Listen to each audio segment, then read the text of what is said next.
En 1903, le navire français Président Félix Faure a quitté Poinbou en Nouvelle-Calédonie avec un chargement de nickel. Le navire faisait du commerce entre l'Europe et la Nouvelle-Calédonie dans l'océan Pacifique. Mais peu après le départ, il a rencontré du mauvais temps qui a persisté tout le voyage.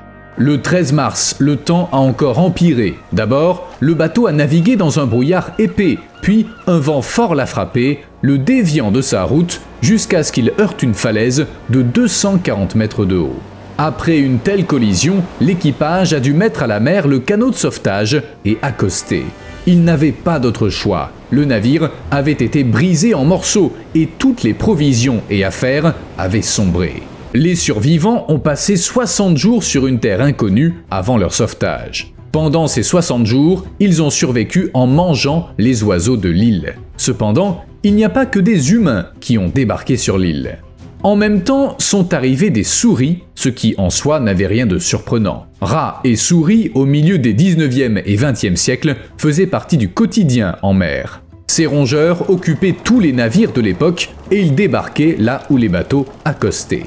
D'ailleurs, selon une autre théorie, les souris avaient débarqué sur cette terre en 1893 depuis un navire échoué ou l'un des nombreux bateaux appartenant à des chasseurs de phoques. Dans tous les cas, ces petits rongeurs inoffensifs ont atteint les îles des Antipodes où ils sont devenus un sérieux problème, de véritables tueurs en série. Leur impact est encore perceptible. Quant aux détails et aux solutions possibles, on va en parler après une tasse de café.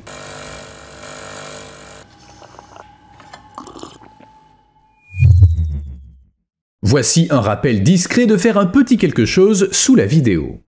Commençons peut-être par les souris. Dans le cas présent, on parle de souris domestiques, ces petites bestioles poilues que vous connaissez bien. Elles vivent sur tous les continents et bien qu'elles préfèrent les végétaux, elles sont en réalité omnivores. Elles se régalent d'invertébrés, d'oisillons et d'œufs. On connaît même des cas de souris ayant tué des oisillons de grands oiseaux marins en les dévorant vivants dans leur nid. Partout où vont les souris, elles causent compétition pour les ressources et prédation, modifiant la biodiversité. Surtout dans un espace clos, oui, comme une île. Pour les oiseaux, ces petites créatures représentent une sérieuse menace pour toute l'espèce. Surtout pour les oiseaux marins, car dans de nombreuses régions du monde, ils ont évolué à l'écart des souris, et en général en l'absence de prédateurs ciblant les nids contre lesquels ils sont donc démunis. Les souris arrachent des morceaux de leur proie presque 300 fois plus grandes qu'elles. Si un oisillon survit à l'attaque, les blessures ouvertes, notamment au niveau de la tête, mènent souvent à la mort. De plus, les souris insulaires évoluent et deviennent 50% plus grandes que les souris ordinaires, ce qui leur permet de chasser des proies plus grosses. Sur les îles, il y a souvent des oiseaux dont la vie est longue et qui ne se reproduisent pas avant l'âge de 10 ans. Pour ces espèces, la perte des oisillons compromet la survie de toute la population. Par exemple, une étude publiée en 2018 a montré que les souris tuent 2 millions d'oisillons marins chaque année, rien que sur l'île de Gough, dans l'océan Atlantique. L'île comporte une des colonies d'oiseaux marins les plus importantes au monde, mais des souris y ont débarqué. Des caméras placées près des nids d'albatros durant la saison de reproduction en 2019 ont montré que les souris forment des groupes de 9 pour dévorer les oisillons. Et il y a pire, elles mangent même des oiseaux adultes. Ça a été filmé. En 2018, on a trouvé les corps de 23 albatros à nez jaune avec des blessures infligées par des souris. Certains oiseaux, soupçonnent les chercheurs, sont morts de ces blessures. Comme les souris se reproduisent vite, les changements de comportement se propagent comme une traînée de poudre. En d'autres termes, si une souris pense que manger des oisillons est une bonne idée, les autres ont au fait de l'imiter. Bref, la situation est très grave et elle se répète sur toutes les îles où des souris apparaissent. Les îles des Antipodes ne font pas exception. Elles sont inscrites au patrimoine mondial de l'UNESCO et elles se trouvent à 756 km de la pointe sud de l'île du sud de la Nouvelle-Zélande, c'est-à-dire dans l'océan Pacifique. Ces îles, qui comprennent l'île principale des Antipodes et 6 îles plus petites, sont inhabitées et inhospitalières. Au lieu d'humains et de commodités, on y trouve des plantes et des animaux sauvages uniques, dont 21 espèces d'oiseaux marins nicheurs et plus de 150 espèces d'insectes.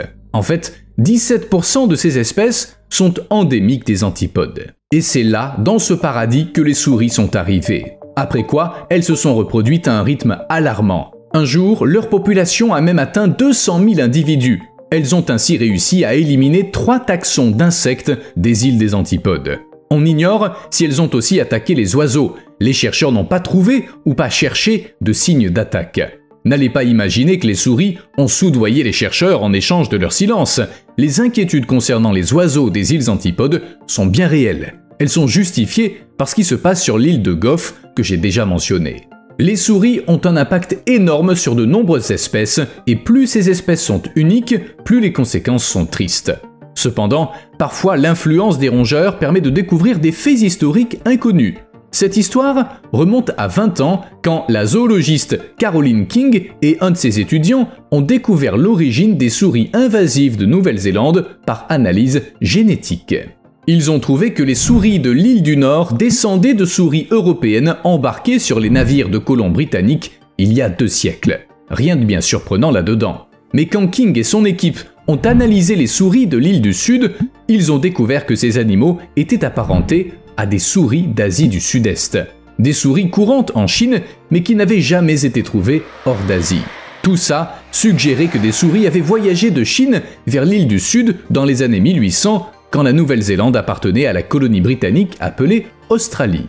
Mais il n'y avait aucune trace écrite, du moins pas en anglais. Ainsi, en 2022, l'équipe a trouvé l'explication. Les rongeurs étaient arrivés avec des trafiquants qui allaient en Chine pour vendre des peaux de phoque néo-zélandais avant de retourner sur l'île du Sud. Ces contrebandiers, évitant les routes officielles, ignoraient que les gènes des souris trahiraient leurs actes des siècles plus tard. Mais revenons au présent, où les gens savent ce qu'une espèce invasive peut causer sur une île isolée. La Nouvelle-Zélande a donc décidé de sauver les îles des souris. 10 agents, 3 chiens renifleurs, un officiel et du personnel des forces armées ont été envoyés en mission spéciale pour traquer les souris. Un budget de 625 600 € leur a été alloué pour mettre sur pied l'un des plus grands et des plus ambitieux programmes d'éradication au monde. Vous vous souvenez quand j'ai dit que ces îles sont très inhospitalières? Eh bien, je ne plaisantais pas. Le travail s'est avéré extrêmement difficile. C'est surtout à cause de l'isolement et du terrain accidenté. Bien que le projet n'ait démarré qu'en 2014, la planification avait commencé bien avant. Avant d'éradiquer les souris, de 2014 à 2016, un programme préparatoire a été mené pour soutenir l'équipe et protéger les hélicoptères. Réparation des cabanes, construction d'un hangar temporaire, dégagement des aires d'atterrissage pour le ravitaillement, etc. Le littoral des îles est en effet inaccessible, il n'y a aucun port, seulement des falaises. Enfin, du côté nord, les petits bateaux peuvent accoster, mais ça n'est possible que par temps calme. Même le chef de projet en charge de la conservation souligne que le premier défi pour l'équipe a été d'atteindre les îles. Le reste était secondaire. Quant à l'éradication, la méthode choisie a été le largage d'appâts. En juin 2016, 65 tonnes d'appâts à base de céréales ont été larguées par 2 hélicoptères sur un total de 2045 hectares. Mais répandre du poison ne suffisait pas. Au sol, une équipe de 13 personnes soutenait l'opération, passant 75 jours à éliminer 200 000 souris. Car il y avait beaucoup de souris et il fallait toutes les éliminer. Si une seule souris avait survécu, la population aurait fini par se rétablir. Bien sûr, pas du jour au lendemain, et pendant longtemps, il n'y aurait eu aucun signe visible. Mais les souris auraient fini par redevenir un problème, et on ne s'en serait rendu compte qu'une fois leur nombre devenu si élevé qu'il aurait fallu tout recommencer de zéro. C'est une situation classique avec les espèces invasives, ce que j'ai expliqué de nombreuses fois. Avec elles, c'est tout ou rien. Cependant, répandre du poison au prix de nombreux efforts ne suffisait pas. Les équipes ont encore passé 1 mois à ratisser l'île, à la recherche de souris mortes. Ou vives, mais elles espéraient ne pas en trouver. Enfin, tout le monde a pu quitter les îles aussi prudemment que possible. En effet, elles sont inhabitées en temps normal, donc il était crucial de ne laisser aucune trace. Même les sites d'atterrissage ont été abandonnés à la végétation qui a vite repris le dessus. Alors, comment tout ça s'est terminé ? Le 20 mars 2018, le ministre de la Conservation a déclaré que, grâce à ce projet parmi les plus ambitieux au monde, les souris avaient été éradiquées des îles des Antipodes. Ce fut une des opérations d'éradication les plus difficiles de l'histoire, mais les humains ont fini par l'emporter. Maintenant, la flore et la faune peuvent prospérer, car les souris ne chassent plus les insectes et elles ne concurrencent plus les oiseaux. Elles ne mangent pas non plus les oisillons, même si elles n'en étaient pas encore là. Il faut noter que la Nouvelle-Zélande ne lutte pas que contre les souris et qu'elle ne se limite pas à ces îles, le pays agit sans cesse. Depuis les années 1990, il a systématiquement débarrassé ces îles subantarctiques des espèces invasives, rats, souris, lapins, chats, chèvres et hermines. En 2016, la Nouvelle-Zélande s'est fixé l'objectif ambitieux d'éliminer tous les prédateurs invasifs d'ici 2050. Un projet de long terme comprenant plusieurs étapes. Par exemple, d'ici 2025, le gouvernement néo-zélandais vise à supprimer ou déplacer les prédateurs invasifs d'1 million d'hectares supplémentaires et à éradiquer tous les prédateurs introduits dans les réserves naturelles du pays. Aussi triste que ce soit, car ça implique la destruction d'animaux, la crise mondiale de l'extinction des espèces est encore plus grave sur les îles. Elles sont très vulnérables à la dégradation des écosystèmes et à l'impact des espèces invasives. Aussi, éliminer ces dernières est le seul moyen de changer la donne. Et la Nouvelle-Zélande y parvient. Par exemple, en 2001, l'île Campbell a été débarrassée des rats. Un peu plus tôt, en 1993, lapins et souris ont été éradiqués des îles Enderby et Rose. Et en 1992, une petite population de chèvres a été retirée de l'île Auckland. En 2014, chats et rats ont été éliminés de l'île de Great Mercury dans le golfe d'Aoraki, et en 2009, 8 espèces de mammifères nuisibles, dont rats, souris, chats et hermines, ont été éradiquées des îles Rangitoto et Motutapu. En général, comme vous le voyez, les espèces invasives sont à peu près les mêmes partout. Résultat, plus de 100 des 220 grandes îles de Nouvelle-Zélande sont désormais débarrassées des nuisibles. Le prochain objectif est de faire de même sur les îles du Nord et du Sud. Une question se pose. Comment les souris se sont répandues partout dans le monde? Je veux dire, on sait qu'elles sont arrivées en Nouvelle-Zélande par bateau, mais est-ce que leur dispersion a commencé au 19e siècle? J'ai fait des recherches et ça en valait la peine. Il s'avère que les souris domestiques ont entamé leur long voyage en Inde où elles vivaient avec les humains depuis des millénaires. Plus tard, elles se sont répandues en Méditerranée orientale vers 12 000 avant Jésus-Christ et elles n'ont atteint le reste de l'Europe que vers 1000 avant Jésus-Christ. Mais c'était que le début du voyage, il leur restait à quitter l'Europe. J'ai l'impression de vous raconter le début d'un épisode de Redwall. Laissez un like si vous connaissez les livres ou le dessin animé, ou un commentaire. Bref, on pense que les Vikings ont été les premiers à transporter les souris domestiques hors d'Europe. C'est à bord de leurs navires que les rongeurs ont atteint l'Islande, le Groenland et peut-être même Terre-Neuve au Xe siècle. Après ça, les choses se sont calmées et c'est les conquistadors espagnols qui ont amené les souris domestiques aux Caraïbes dans les années 1500. Elles se sont vite multipliées et répandues le long des côtes d'Amérique du Nord et du Sud. On pense que les marchands de fourrure français et les colons anglais y ont contribué. Ils sont arrivés en Amérique du Nord 100 ans plus tard, en apportant encore plus de souris. Finalement, au cours des 500 dernières années, les souris se sont installées en Amérique du Nord, Asie, Australie, Afrique du Nord et du Sud et sur la côte de l'Amérique du Sud. Mais il n'y a pas que les souris qui se sont répandues par bateau, les rats aussi. Et c'était un tout autre problème. Les rats sont plus gros, plus agressifs et plus audacieux que les souris. De plus, ils sont plus intelligents et incroyablement adaptables. À bord des navires, les rats détruisaient les réserves de nourriture et ils attaquaient même les marins, leur rongeant les orteils pendant leur sommeil. Les historiens soulignent la présence de rats sur les navires au XIXe siècle, s'installant dans les sacs et tonneaux de grains, de café, de coton et autres marchandises. Les rats profitaient des réseaux de transport reliant les zones rurales aux villes portuaires. Se faufilant dans la cale via les cargaisons ou escaladant cordes d'amarrage et passerelles, ils trouvaient là un paradis riche en nourriture et en abri et peu leur importait où ce paradis se dirigeait. Ils quittaient souvent les navires avec la cargaison et établissaient ainsi de nouvelles populations partout dans le monde, mais certains devenaient résidents permanents des bateaux. Pour trouver nourriture et eau, et pour construire des nids, les rats comptaient sur leurs incisives qui venaient à bout des structures en bois et du matériel. Selon un rapport judiciaire du Cap de Bonne-Espérance, poussés par la soif, les rats rongeaient même les tuyaux en plomb qui transportaient l'eau. Parfois, ils mettaient les voiles en morceaux, peut-être en cherchant de quoi faire leur nid. Le plus surprenant était que ni chat ni chien, embarqués comme chasseurs de rats, ne pouvaient régler le problème. Au contraire, ils étaient eux-mêmes victimes des rats. Imaginez à quel point ces petites bêtes étaient coriaces.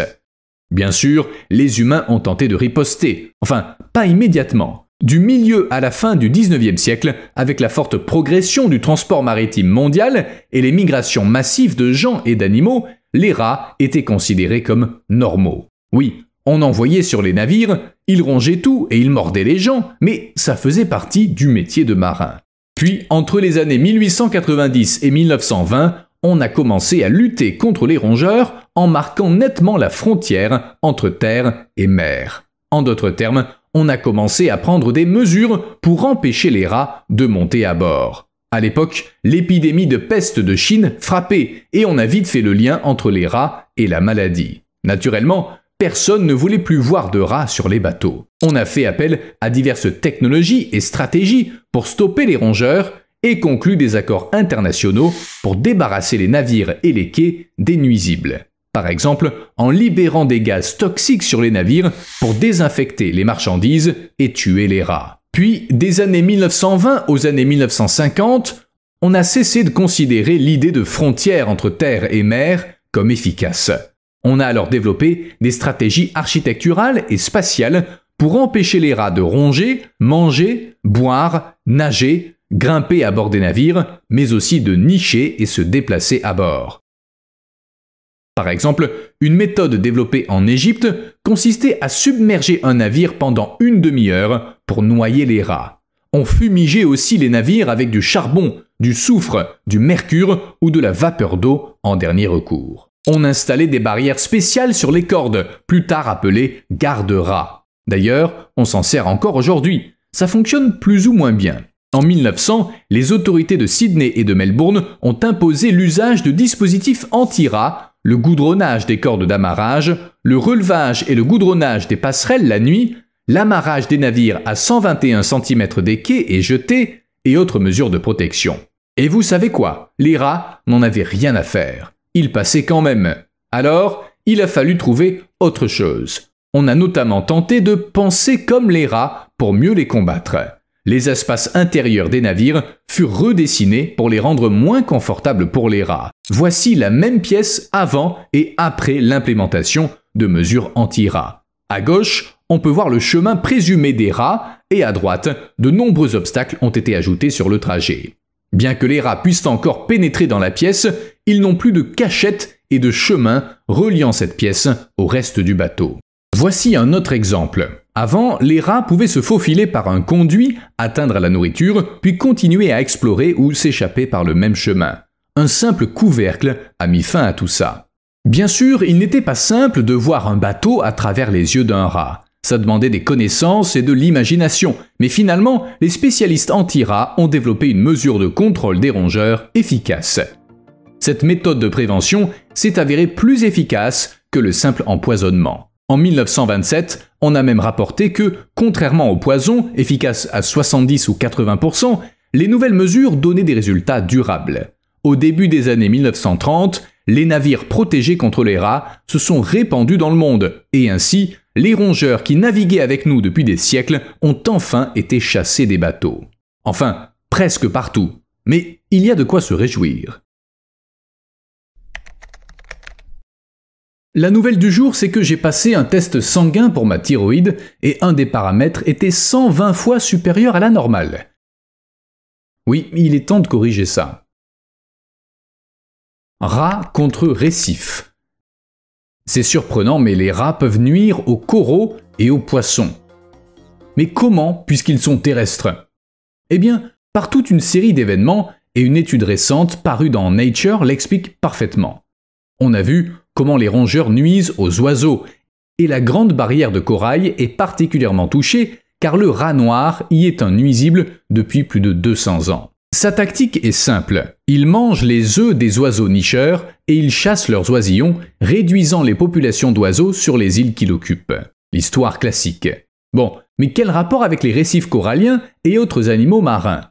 Eh bien, tout tourne autour des fientes. Les chercheurs ont trouvé que la biomasse de poissons était bien plus élevée autour des îles sans rats. Dites, vous me suivez, pas vrai? Plus d'oiseaux, c'est plus de fientes. Et ça, c'est génial pour la vie marine. Voici un exemple du phénomène. Dans l'archipel des Chagos, dans l'océan Indien, pas loin des Maldives, les îles se divisent entre celles avec rats introduits et celles sans rats. Un groupe de chercheurs a comparé le nombre d'oiseaux marins et le niveau d'azote du sol sur les îles infestées de rats et celles sans rats. Ils ont découvert que sur les îles sans rats, le nombre d'oiseaux marins était 760 fois plus élevé que sur les îles avec rats. En conséquence, la quantité d'azote libérée par les fientes était 251 fois supérieure. Sur les îles avec rats, la baisse des niveaux de nutriments affecte récifs et poissons. Dans l'idéal, ça devrait marcher ainsi. Les oiseaux font leurs besoins sur la terre ferme et la pluie lessive tout dans la mer.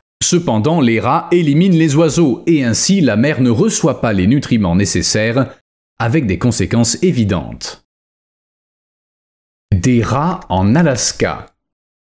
L'île Saint-Paul est un petit bout de terre dans la mer de Bering, riche d'une faune incroyablement variée, dont oiseaux marins rares et lions de mer. On l'appelle même les Galapagos du Nord. Mais cet endroit rêvé risque d'être ruiné par les rats et les inquiétudes des experts sont justifiées. La dernière fois qu'on a vu un rat en Alaska, en 2018, il a fallu 1 an aux habitants pour le trouver et le tuer. Tout a commencé par un appel d'un habitant au service de l'environnement qui ont mobilisé 400 personnes. Oui, pour trouver un rat.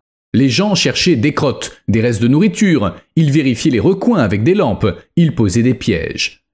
Vous imaginez l'intensité de la bataille. Or, les autorités craignent qu'un autre rongeur soit arrivé sur l'île Saint-Paul, ce pourquoi ils ont appelé résidents et gouvernement fédéral pour organiser une nouvelle chasse. Toute cette énergie déployée pour un seul rongeur se justifiait par les efforts du gouvernement pour protéger la biodiversité unique de l'île. Le chef du service des espèces invasives dit qu'une invasion de rats pourrait être plus grave qu'une marée noire. Et c'est dur de le contredire. Les rats sont petits, rapides et ils adorent manger les oisillons. La disparition des oiseaux, à son tour, causerait de gros problèmes car leur contribution à l'écosystème diminuerait. Vous vous souvenez des fientes et de l'azote? Eh bien, sans oiseaux marins, l'île manquerait de nutriments, ce qui nuirait à la faune. Pour éviter ça, on s'efforce de prévenir les invasions de rats toute l'année sur l'île Saint-Paul. On place des pièges à appât dans chaque port et le gouvernement s'emploie à garder les espèces invasives hors de l'île. La logique est simple. Empêcher les rats de s'installer coûte bien moins cher que gérer une future invasion. Et ça profite à la faune locale. Si vous vous demandez ce que font des rats en Alaska, la réponse est évidente. Avant, il faisait trop froid pour que des rats y survivent toute l'année, mais le réchauffement climatique a rendu l'État plus accueillant pour ces animaux. Le nombre de navires dans les eaux d'Alaska a aussi augmenté et ils sont autant de cachettes potentielles pour les rongeurs. Travailleurs portuaires improbables. Maintenant, regardons les rats sous un angle positif.